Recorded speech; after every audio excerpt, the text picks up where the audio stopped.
तो फ्रेंड्स आज मुझे आपको देवाक जाऊँगी एमती गोटे न्यूज जहाँ आपन को निहाती जानिबा दरकार।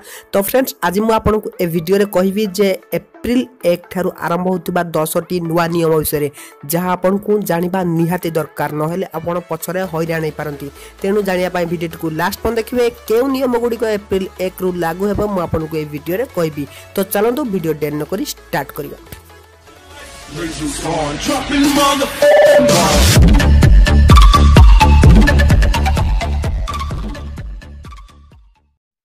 तो फ्रेंड्स एप्रिल 1 ठारू आरंभ होगा जाउथुवा प्रथम नियमटी है जदि आपणकर बैंक खाता एवं आधार कार्ड रे नाम अलग अच्छी तेबे ताकू शीघ्र ठीक करनियंतु नहेले आपण एप्रिल 1 पर ठारू आपणक खाता रे ट्रांजैक्शन करि परिबेनी। तो फ्रेंड्स एटा को जल्दी आपण संशोधन करनियंतु जदि आपणकर दुईटे खाता रे आधार कार्ड रे ना अलग रही तेबे आपण ट्रांजैक्शन करि परिबेनी नहेले आपण बड़ असुविधा रे पड़िबे।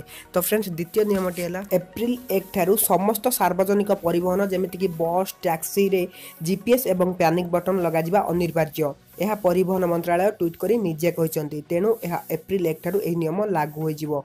तो फ्रेंड्स जीवा आम तृतीय नियम आड़ को। तृतीय नियम है एप्रिल 1 पर ठारू कौन भी व्यक्ति बिना पैन कार्ड साहाय्य जमी बाड़ी किना बिका किसी भी ट्रांजैक्शन से करें। जदि आपंकर एपर्यंत निज पैन कार्ड को आप बैंक अकाउंट सहित लिंक करना तेबे शीघ्र करनियंतु नहेले आपंकर अकाउंट बंद हो पारे। एटा एप्रिल 1 ठारू नियम लागू हो तेणु आप जल्दी आपंकर पैन कार्ड रे सॉरी आप बैंक अकाउंट रे पैन कार्ड लिंक करनियंतु। चतुर्थ नियमटी है जदि आपण पाखरे पैन कार्ड नाही तेबे आपण भविष्य में विदेश यात्रा करें।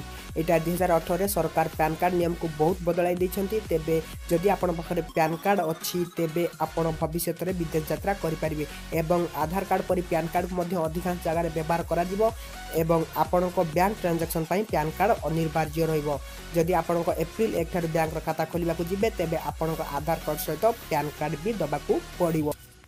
नेक्स्ट नियमटी है UIDAI कही जे 1 मार्च ठारू आधार वर्चुअल आईडी लागू हो किंतु यह सबू एजेंसी 1 जून ठारू पालन करने को बाध्य होबे। जदि आपण आधार वर्चुअल आईडी बाहर करना तेबे आपण शीघ्र बाहर करनियंतु।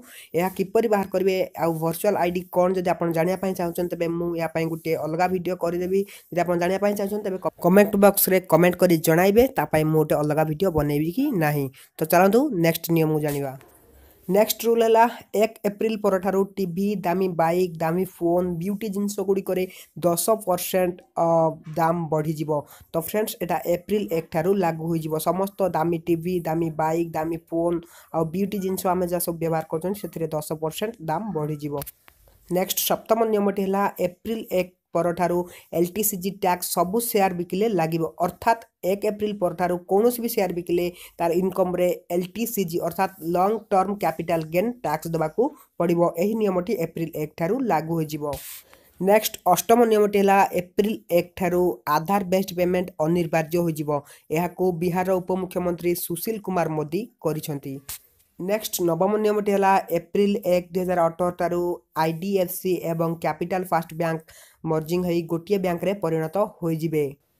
लास्ट एवं दशम नियमटी है अजमेर रु Bandra superfast special train 1 April ठारू चलिबो। एटा हला कन्फर्म न्यूज। अजमेर रु बांद्रा जदि आपण जिवाकू चाहछन तेबे आपण सुपरफास्ट स्पेशल ट्रेन ले एप्रिल 1 पर ठारू जाई परिबे। तो फ्रेंड्स एही थिला 10टी नियम जहाँ एप्रिल 1 पर ठारू लागू हो जिवो। तो मु भाबुची आपण सब नियम गुडी को बुझी ठीक ठीक जानी पारथिबे। तो फ्रेंड्स जदि आपन को ये वीडियोटी भल लागिथाय तेबे गुटे लाइक निश्चय करिवे आ जदि किछि भी डाउट रहला कमेंट बॉक्स रे लिखि जणाइबे। आ जदि हमर चैनल को आपण एपर्यंत सब्सक्राइब करना तेबे नाली बटन को क्लिक करी चैनल को सब्सक्राइब करनेबे तापर आस्था घंटी बटन को क्लिक करनेबे नुआ नुआ वीडियो सर्वडु प्रथमे देखिया पई। तो फ्रेंड्स रहूची पुन देखा एमति किछि टिप्स आ ट्रिक्स किछि इन्फॉर्मेटिव वीडियो नै पुन नुआ फ्रेश टॉपिक रो। तो सेति टेक केयर बाय बाय।